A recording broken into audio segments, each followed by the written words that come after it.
Greetings and welcome back. It's Dr. Mordecai here, and today you're in for a meaningful conversation with the leader whose journey reflects commitment, service, and the power of community colleges to transform lives. I'm thrilled to welcome someone I deeply respect, the president of Haywood Community College, Dr. Shelley White.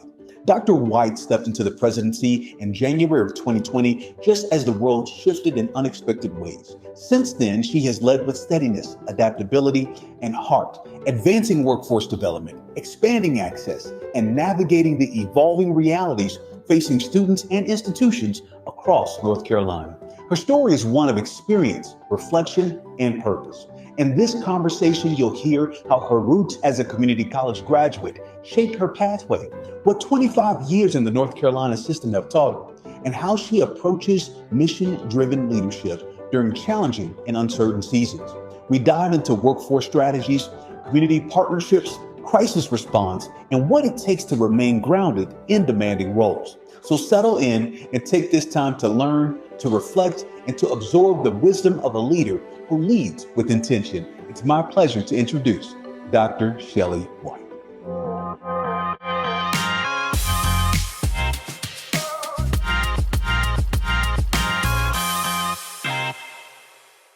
Greetings, everyone. Once again, it's Dr. Mordecai, and I am here with our special guest, Dr. Shelley White, who is the president of Haywood Community College. I've been knowing Dr. White for a few years now, and so it's an absolute treat to be able to get a chance to reconnect with her, but to also provide the platform for her to share some of her wisdom. Now, if I remember, Dr. White, you've been a president since 2020, right, at Haywood, and you came in leading as such a key and important time. And I'm sure you've learned so much over the past 5+ years now, but we're honored to have you on the platform. Thank you so much for making time. Thank you so much for having me here today. You're right, I did. I assumed presidency in January of 2020, so it was right before the pandemic and a lot of things changed, but certainly was an exciting and critical time to be in the leadership role. I can only imagine the lessons that you have learned along this journey, but we want to do the best that we can with the given amount of time that we have to pull some of those lessons. So let's start here. You're in North Carolina, I believe. And so the work that you're doing there in North Carolina, before you became a president, what led you to become a president? Where does this passion work come from for you?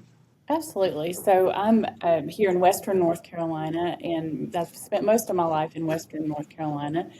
I'm a community college graduate myself. I graduated from Isothermal Community College. So I learned at an early age the value of the community college and what it can provide to families and to individuals who are looking to gain new skills and grow. So as I was moving into my career, I had an opportunity to start teaching part-time at a community college at AB Tech in Asheville. And that started progression that became my career within the community college system. So I guess I'm celebrating 25 years now, or almost 25 years in the system here in North Carolina. Wow, wow, wow. That is awesome. What has shaped your leadership style approach? What have been those experiences, those defining moments that have truly shaped how Dr. White approaches the presidency? That's a really important and great question. I think it starts with the foundational, I guess, investment in me in my early life with my parents and, church and family and friends, kind of showing me that they cared. And I started to feel that I had something that I could give back to the community and to, through my career as I started to grow. And then, in my first, employment roles and folks that were mentors to me, that really planted seeds along the way that you can do more, you can grow, you can have these opportunities. And so I feel like the mentors that I've had have really shaped my experiences. And the other thing is just the experiences I've had. Had the opportunity to serve in some pretty critical times, in our communities, with plants closing and businesses opening and growing, and then as you mentioned, the pandemic times, and we've had several other critical, challenging times here in our community in Western North Carolina. So it's having been through all of those and then being able to reflect on the seeds that were planted along the way. I really feel like it's all led to help me be the best leader I can be. Right on. Now, I'm hearing you talk about some of the realities that you're facing at home and have been facing at home since 2020 coming into the presidency. I heard you talk about plant closures. I can only imagine there's some other economic realities that impact the work that you all do there at Haywood. Can you kind Mhm. of bring us into that skill set of assessment, looking at what's happening in the environment, and then realizing you still have an institutional mission that you have to advance? What have been some of the tips, the tools that you can share with the audience Mhm. to say, this is how I've been able to be successful as a president, given whatever those environmental realities are? Absolutely. And I feel like it's a matter of being, we talk about being proactive versus reactive, but when something like, an unexpected plant closure happens, that's a significant for your community. And then, on the flip side of that, an environmental disaster, whether, it's a flood or a hurricane, um, you want to be in a mode where you can pivot quickly. And so, although that is kind of a reactionary mode, I think we've had so much experience now with challenges and emergencies and having those things in place that we've been able to be prepared to react. And I think that has made a big difference in how we've been able to serve the community. And so, it might mean putting some things on hold as we address the needs, immediate needs of our students and our faculty and staff, and then pick that up, as we've started to recover and move forward. So I think it's, just constantly being in touch with the needs of the community. Wonderful, wonderful.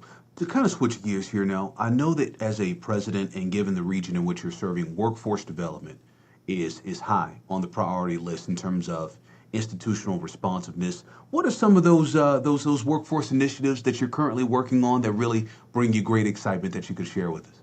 Absolutely. Well, workforce development is the heart of my career. I've worked in workforce development all throughout my early career, had the opportunity to build programs and bring new training programs to the region. And here at Haywood, for us, that's meant, in several sectors.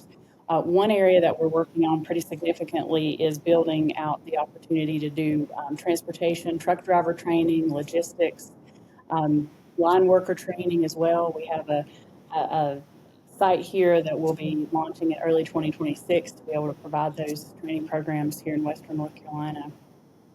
And in addition to that, with the kind of follow up from the mill closure that we had, we were able to gain some funds that are helping us make investments in our skilled trades areas, advanced technologies. And so we're building some new training spaces for them, investing in equipment, and we'll have a completely revamped advanced technologies and skilled trades center here in our region.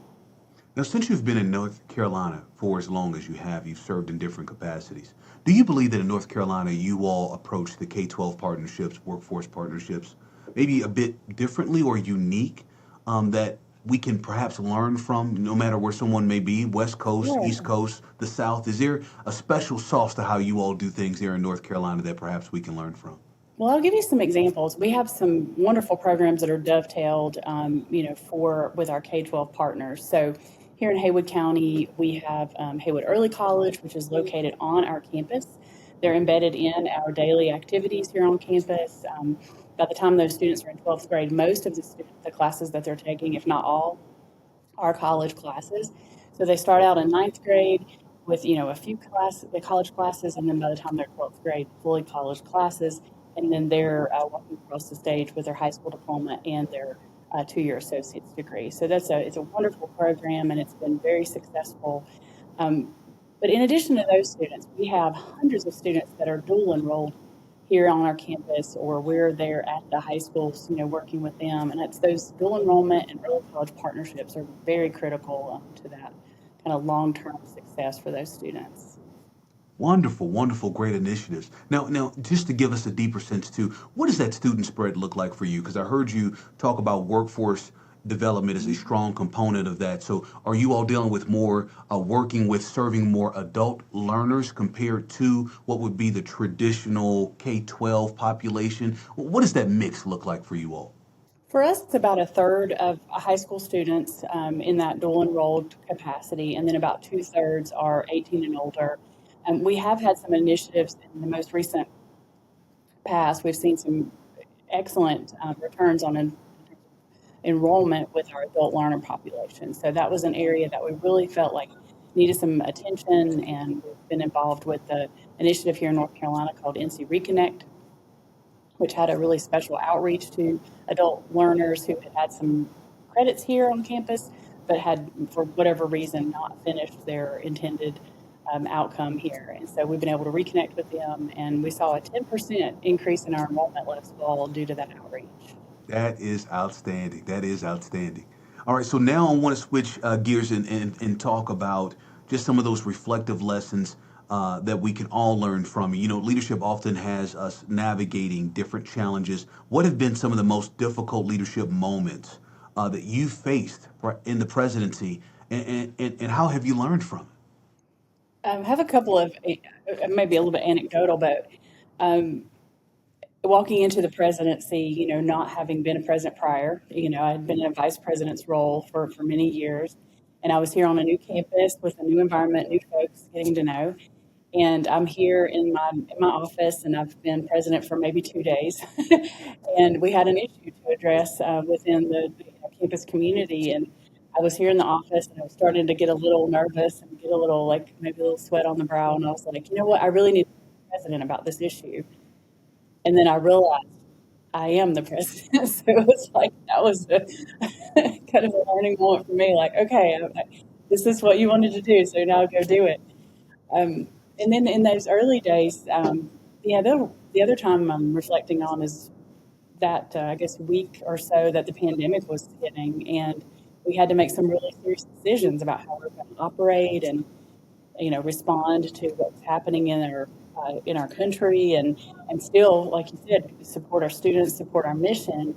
And so, just having that new team, kind of newly formed, we created a emergency response team that was, pandemic response team. They're able to kind of be ready and work through all those issues. But that was a kind of a pivotal moment, I think, for my early leadership here on campus, was just having to jump right in. As we were talking earlier, you don't know what life's going to throw at us or in our region or in our college, but just being prepared to be flexible and pivot is really important. You know, one of the questions that I continue to be asked by those that watch the podcast, depending upon the guest and their story, is, you know, they share how they're dealing with their own imposter syndrome, and how they're seeking to feel this sense of preparedness despite how many ever years of experience that they have. They still sometimes find themselves battling with imposter syndrome. I'm just curious, for you in those moments, not to say that you were battling with imposter syndrome, but what were some of the tips, tools that perhaps we can share with those that are watching this, that are listening to this, as to what you have done? Maybe it is surrounding yourself with supportive groups or mentors, or maybe it is a training perhaps that you participated in that's been transformative for you. Could you share a little bit of that for us? Sure. I would say, going back to that 2020 time period, it was helpful for me to hear from some of the even seasoned presidents at that time, that they also were in this boat. We were all in the boat together, trying to figure out what, was best for the college, what was best for our students and community. So that was reassuring, that even as a new president, although I might not have had all the answers, they didn't either, because it was such uncharted territory. So I've also found, especially here in the West and Western North Carolina, we have a very tight group of presidential support. They're, our peers here in the West, we work together and we're there for each other. And especially through the challenging times we've had, most recently Hurricane Helene, it's just been very helpful and reassuring to lean on them. And, we have a text thread that goes around, and just maybe just a word of encouragement, things like that. It's just been very helpful to have. Thank you for sharing that. Thank you for sharing that. We're nearing the end of our time together. I want to get some of these other questions in here. One of these is, how do you personally stay grounded? And how are you continuing to inspire yourself to remain on this journey? So one thing that I have to do is get outside. We have a beautiful campus here at Haywood Community College, and if I'm having a stressful day or I just need to have some time to clear my head, going on a walk here on campus, we have a beautiful walking trail and a hiking trail here. It's just easy to kind of get outside. So there's something about breathing in fresh air and seeing the nature all around me. It helps me appreciate our place here and my place here. And that's very important to me. And it really, I think, does help me stay grounded in what I do. Love it, love it. Now, there's so much that is happening in and around us, economic realities, technological realities, political realities. I'm just curious to know now, serving as long as you have in the presidency, what do you think is on the horizon for higher education? Well, we have to stay relevant. That's one of the most critical things. And I think, as we see advances in technology, I'm just going to use AI, for example. One thing that, we've said here, we're not going to be afraid of it as much as we've heard that, things, are moving quickly, changing quickly. But we've got a team of folks here who are excited about learning how to use AI within their classroom, within their, lesson planning and things like that will help encourage students about how to ethically use AI within their own classes.